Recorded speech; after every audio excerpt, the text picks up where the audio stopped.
어려운 시사 이슈를 쉽고 유쾌하게 풀어드립니다. 부산연구소 연구소장 김경진입니다. 자, 세계화라는 말이 있었습니다. 지금도 진행 중인지는 모르겠습니다만은 제가 대학 다닐 때만 하더라도 지구촌화, 세계화 이래서 사람, 기업, 정부가 막 통합과 융합의 과정을 거치는 그런 어떤 얘기들을 일컫는 말이었는데 지금은 또 반대로 탈세계화라는 말이 좀 나오는 것 같습니다. 그러면 세계화는 하나니까 탈세계화는 다시 떨어지는 거? 이런 의미입니까, 선생님? 그렇죠. 예. 저는 우리가 세계화 현상이라고 하는 거는 저는 이제 뭐 우리가 2차 세계대전 이후에 약 한 1945년부터 한 1971년 정도까지 네. 미국이 냉전구도를 형성하면서 이제 케인즈주의식 어떤 복지 정책 이걸 중심으로 해서 자본주의 경제 체제를 관리해오고 정부가 적극적인 개입을 통해서 경제를 살리는 이런 방향으로 왔었는데 이제 그게 무너지면서 뭐 영국병 이야기 나오고 이러면서 영국과 미국을 중심으로 해서 신자유주의 세계화의 물결이 몰아칩니다. 근데 그게 한국에 이제 상륙하게 된 거는 제가 볼 때는 김영삼 정부 때 본격적으로 상륙하면서 김영삼 정부 때 이제 세계화를 맞아요. 굉장히 많이 그때가 대학 다닐 강조를 했죠. 그러면서 이제 저희들이 IMF 위기를 맞고 그래서 우리가 완전히 자본시장, 금융시장 다 열어주면서 세계 시장에다가 우리 모든 걸 다 내놓는 그런 개방성이 굉장히 높아지는 그런 네. 계기가 됐고, 근데 그 결과 또 나타난 게 2008년 이제 경제위기 이런 것들이 또 몰아치지 않았습니까? 그러면서 일부에서 이제 이렇게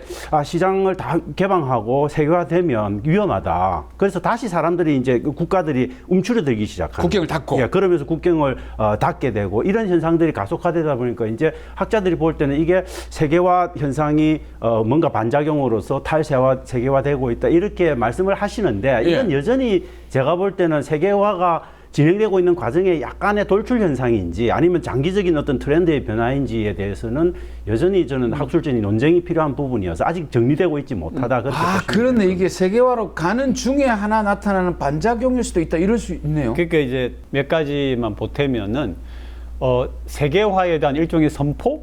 그거는 레이건 대통령과 대처. 수상에 의하여서 선포가 됐는데 사실은 중국이라고 하는 변수가 이 세계화 혹은 탈세계화에서 가장 중요합니다. 그런 선언이 있을 당시에 중국은 그냥 공장이었거든요. 그렇죠. 그러니까 그리고 값싸게 만들어내는 공장이었기 때문에 그게 상호 의존이 그런 의미에 사실은 비대칭적이었죠. 이쪽은 주인 같고 이쪽은 이제 공장 같았는데 중국이 어느새 커가지고 뭔 소리냐. 나도 충분히 주인이고 오히려 내가 더 주인이야. 이렇게 되면서 이제 그런 소위 국가 이익이 부딪히면서 나타나는 현상이라서 방금 지적을 하신 것처럼 이게 탈세계화다라고 보기에는 아직은 아직은 그렇습니다. 세계화에도 중국이 중요한 역할을 하고 탈세계화 과정에서도 중요한 역할을 하는 게 세계화 과정이 결국은 냉전 구도가 이렇게 무너지는 그런 측면이 없었으면 세계화되기가 굉장히 어렵습니다. 왜냐하면 미국이 냉전 체제를 유지하려면 끊임없이 미국이 재정을 투자할 수밖에 없는 구도인데 그렇게 안 만들기 위해서 미국이 이제 대외 정책을 좀 바꾸죠. 그 과정에서 이제 핑퐁 외교도 나타나고 이러면서 중국과의 관계 개선을 하면서 세계화로 나아갈 수 있었던 거예요.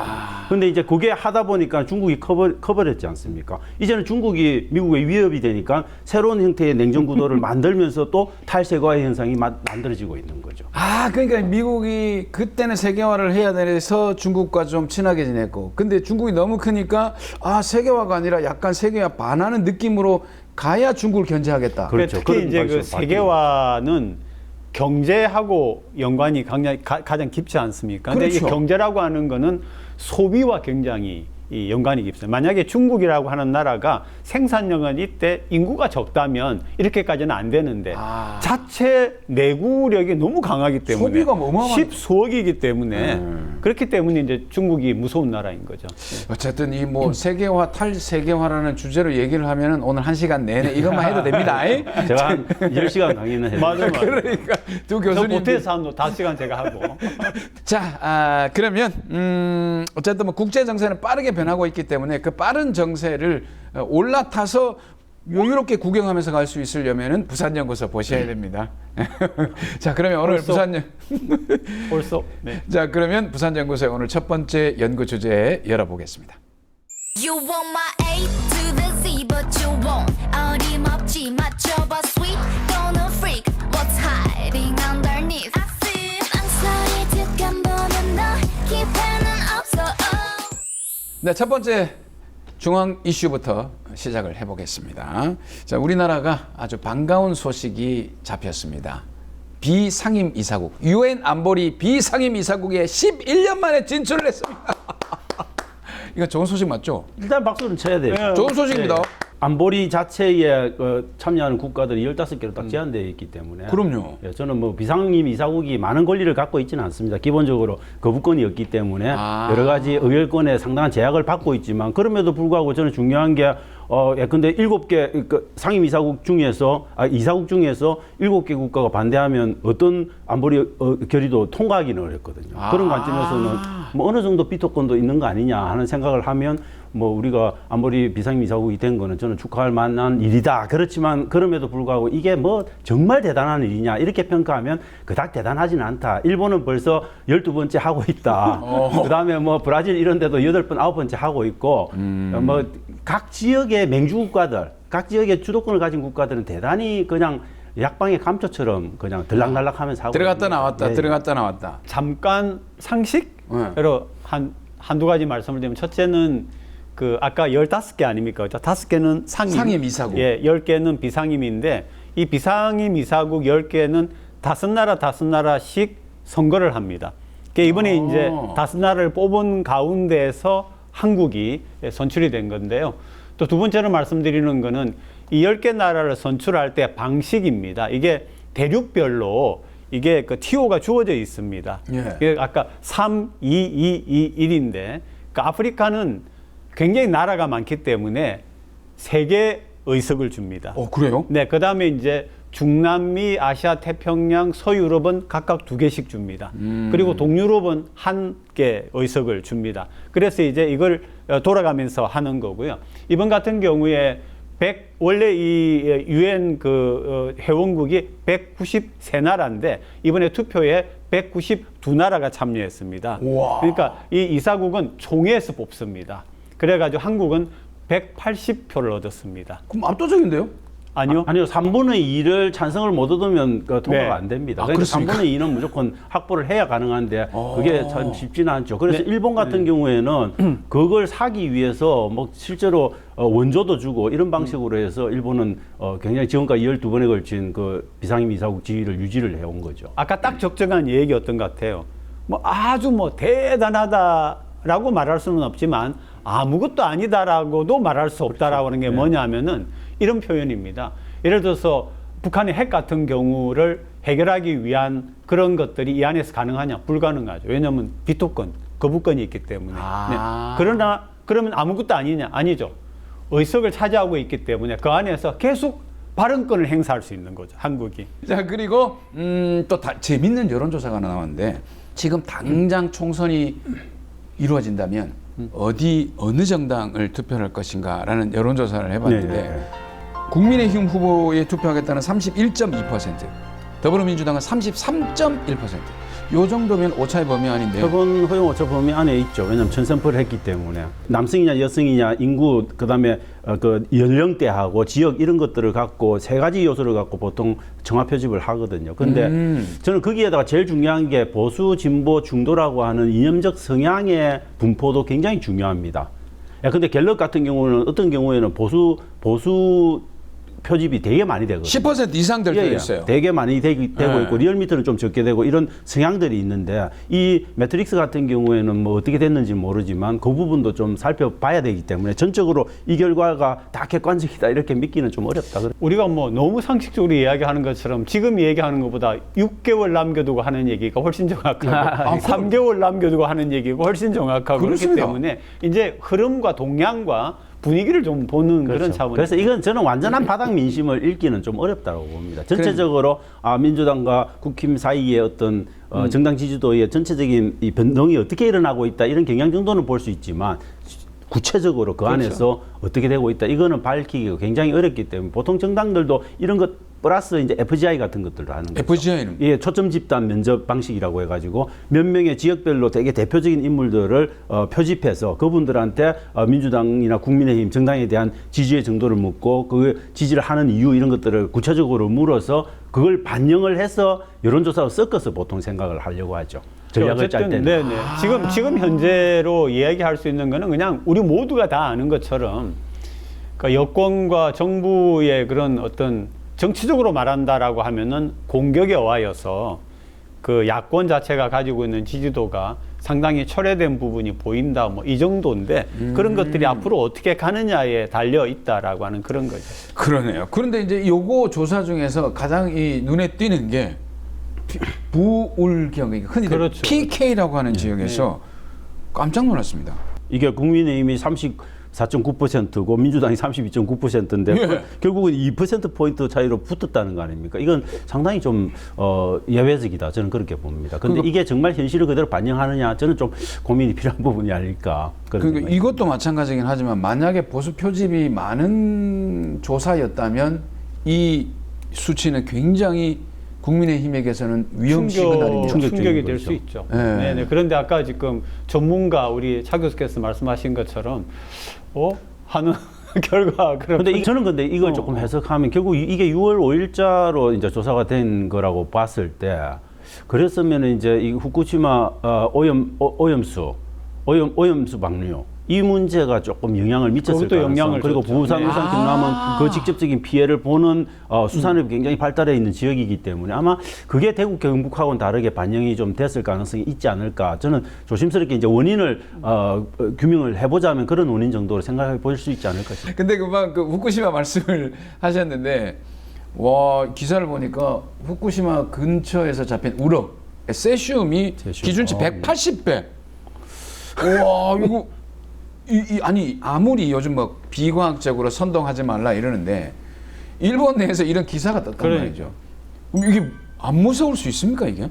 저는 뭐 당장 걱정이에요. 낚시 좋아하는데 고기 잡아서 갖다 드리면 그 독극물을 주는 건가? 뭐 이런 생각이 들어서 저는 벌써부터 걱정이 되긴 됩니다. 이게 자꾸 근데 이런 우려를 자꾸 괴담이라고 몰아붙여 버리니까 뭐 말도 못 하겠어요. 괴담 유포자 되기는 싫은데 근데 실질적으로 이런 것들이 있고 일본 사람들이 불안해 하는데 우린들 안 불안하겠습니까? 당연히 불안하죠. 저는 뭐 우리 부울경 지역의 시민단체는 물론이고 일본에 사실 또 양심적인 분들이 많으세요. 있죠. 일본 시민사회에 네. 후쿠시마뿐만 아니라 일본의 시민사회에서 좀 자기네 나라 이런 문제를 좀 잘 규명해 줬으면 하는 바람도 속으로 갖고 있습니다. 국민의힘이 주장하는 바나 아니면 일본이 주장하는 바는 이거 한두 번 먹어가지고 몸에 이상 없다는 거거든요. 당연히 한두 번 먹어가지고 몸에 이상은 없겠죠. 그렇지만 장기적으로. 이거는 지금 네. 30년에 짧게는 30년, 길게는 100년이 넘게 계속 방류하고 있는 거 아닙니까? 그런 것들이 계속 축적됐을 때 나타나는 효과. 그거는 진짜 상상하기 어려운 거고요. 그다음에 제일 지금 예컨대 알프스가 못 거른다는 그 삼중수소 이게 인체에 미치는 영향은 아직도 갑론을박하고 있는 겁니다. 많은 논문들, 뭐 거의 뭐 250편에서 130편에 가까운 논문들이 여전히 인체에 유해한 영향을 미칠 가능성이 있다라고 지적하고 있지 않습니까? 저는 그 요 후쿠시마 오염수 방류에 대해서는 너무 말들이 많아요.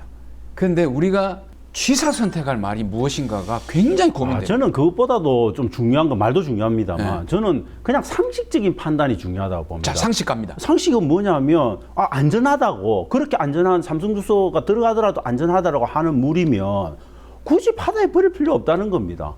그냥 흘려보내세요. 일본 땅에다가. 그럼 그게 지하수라도 흘러가든지 할 거 아닙니까? 일본 호수에 방류해도 되는 거고요. 맞네. 예.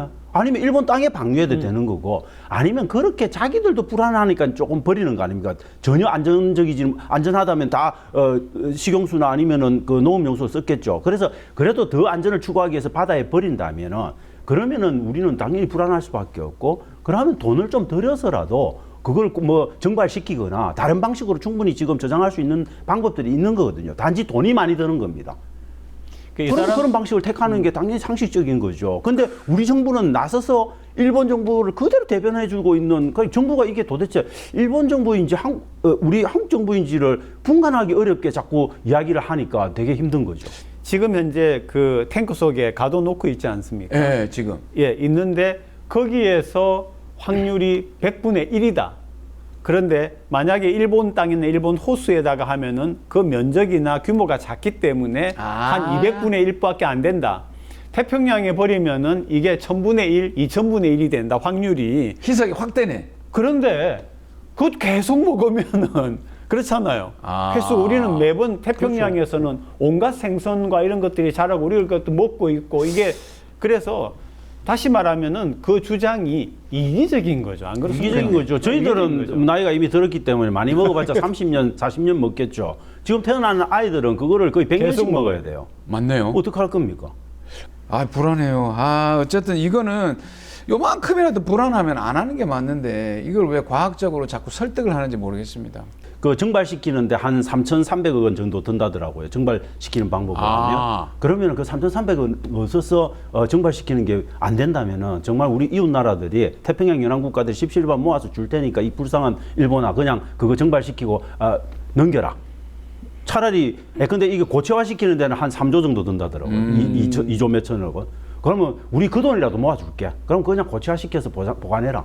돈을 쓰면은 방법이 있는데 굳이 이 방류 방법만 선택하는 거, 요거는 아무도 얘기 안 해줘요. 또 다른 방법이. 도쿄 전력이기 때문에 그 방법을 써야 되는 겁니다. 그 사람들은 코스트 베네핏에 의해서 움직이는 사람들인데 코스트 많이 드는 짓은 당연히 안 하려고 하는 거죠. 민간 기업이니까 당연히 비용 드는 건 안 하는데 이건 전반적으로 국가적인 문제가 돼 있거든요. 그렇죠. 그리고 다른 방법이 있다는 걸 우리 시청자분들이 잘 몰라요. 모르시죠. 고체화를 시키는 게 아까 예. 3조 2조 몇천억 원 들어가는 2조 몇천억 들고 그다음에 아까 증발을 시키는 게 3,300원 정도 들어가는 걸로 그렇게 저는 이해하고 있습니다. 그러니까 이런 방법들이 있는데 굳이 방류를 선택했다라는 것에 우리는 좀 집중해야 돼요. 방류하면 그거의 10분의 1인 300억 정도 든다. 야, 이겁니다. 그러니까 당연히 그걸 도쿄 전력이 예. 민간 기업이기 때문에 그렇습니다. 근데 그런 것들을 일본 정부가 만류해야죠. 안 그렇습니까? 맞네. 네, 그게 세계적으로 그 경제력에 걸맞는 존경을 받을 수 있는 국가가 될 수 있는 거죠. 근데 일본만큼 정부 관료들의 말을 잘 듣는 나라가 없거든요. 기업이든 뭐든. 근데 일본 정부가 하지 않는 거죠. 저는 일본 정부는 그 나무랄 게 아니라고 봅니다. 일본 정부는 당연히 자기들 입장에서 자기 리스크를 피하는 현지시다. 방법이고 그 태평양 넓은 데다 뿌리는 게 가장 가성비 높은 거죠. 문제는 그 피해를 당할 국가가 스스로 그 피해를 웰컴하는 게 문제인 거죠. 그렇습니다. 아유, 네. 우리는 뭐 일단 일본은 자기들이 알아서 하고 우리라도 좀 이렇게 좀 우리는 좀 왜 그걸 설득하고 있는지는 좀 우리께 좀 고민 좀 한번 해봅시다. 자, 그리고 이제 오랜만에 경제 이슈를 얘기를 한번 해보겠는데 OECD 경제 성장률 전망치가 나오는데 지금 6번인가 발표를 했는데 우리나라는 계속해서 하향 수정되고 있고 그 외에 OECD 국가들은 계속 상향 수정되고 있습니다. 그렇죠. 우리나라만 왜 그렇게 될까? 세계적으로 어렵다면 우리도 인정한데 그게 아니라면 요거는 좀 문제가 있다 봐야 되지 않을까요? 다른 나라 같은 경우는 우리처럼 이렇게 물가가 다 오르긴 올랐습니다. 오르긴 올랐지만 지금 예를 들어 보십시오. 일본 여행을 가면은 한국보다 훨씬 질적으로 높은 거를 한국보다 훨씬 싸게 먹을 수가 있습니다. 아, 이제 일본이 그래요? 네, 지금 그렇습니다. 가보세요. 가보시면은 옛날에는 한국이 생각할 때 일본이 너무 비싼 나라였어요. 그렇죠. 못 가죠. 네, 지금 완전히 반대입니다. 그러니까 계속 올라가는 물가 하반기도 아마 올라갈 거라고 하더라고요. 그러니까 소비력이 떨어지고, 생산이. 그렇죠. 저는 경제가. 근데 그런 것들보다도 우리는 지금 사실 이 경제 위기에 대한 정부의 인식이 저는 지금 아직도 위기로 제대로 느끼고 있지 못하다. 그게 저는 더 크다. 위기가 아니다. 예, 한국은행이 이야기하고 있는 지금 4대 리스크라고 하는 뭐 환율을 포함한 여러 가지 리스크들을 제대로 관리할 지금 정신적 무장 상태가 돼 있냐? 이게 저는 더 걱정된다. 앞으로 지금 근데 뭐 지난 4분기 때, 작년 4분기 때는 0.4% 이제 저희들이 성장이 둔화됐어요. 이번에는 0.3% 또 플러스 성장이 됐으니까 그나마 트렌드가 바뀌었다라고 생각을 해서 GDP. 앞으로 올라가면 좋긴 한데 문제는 올라갈 어떤 모멘텀들을 이야기할 수 있는 요소들은 거의 없다는 겁니다. 세계는 지금 전부 다 금리 조정해가지고 고금리로 가 있습니다. 고금리로 가 있고 더 이상 이제 금리를 이제 더 이상 인상할 여지는 없는 것처럼 그럼에도 불구하고 많은 나라들이 금리 인상을 이야기를 하고 있지만 안 올라갈 가능성이 많습니다. 그런데 우리나라는 지금 미국하고도 금리 차이가 꽤 나고 있는 거죠. 한 1% 나. 이것들이 갖고 있는 위험 요소들이 굉장히 많은 겁니다. 자본이 빠져나갈 수 있으니까. 자본이 빠져나갈 수 있고 그러면 우리나라에 자본이 없어서 PF 대출, 프로젝트 파이낸싱 이런 데서 펑크가 날 수도 있고 그러면 그런 것들이 부동산 시장에 엄청난 충격을 줄 수 있는 요소들이 여전히 많이 남아 있는 거죠. 제일 문제는 아까 말씀드린 대로 스태그플레이션이 있는데 인플레도 안 잡혀요. 잡힐 가능성도 별로 없고 물가 상승률이 계속 높죠. 특히 중요한 물가 중심으로 해서 근원 물가 같은 것들이 계속 오르고 있는 그런 부분들이 있는데 문제는 물가가 오르면 경기 좋아져야 되는 거죠. 그렇죠. 경기가 좋아지면 기업이 열심히 생산한 것들이 다 팔려 나가고 수출돼야 돼요. 그런데 지금 제일 충격적인 거는 재고율이 엄청나게 쌓이고 있다는 겁니다. 아, 그게 문제예요. 그래서 이 말은 뭐냐면 완전한 스태그플레이션 상태라는 겁니다. 우리 서민들에게는 생활 물가가 뭐 먹는 거는 조금 줄이면 되는데 뭐 가스, 교통, 아, 맞아요. 수도, 전기, 거기다 택시비까지. 다 올랐어요. 네, 생활 물가가 오르는 거는 이건 참 곤혹스러워요, 사실은. 생활 물가라는 건. 그러니까 이런 관리가 지금 잘못되고 있다라고 하는.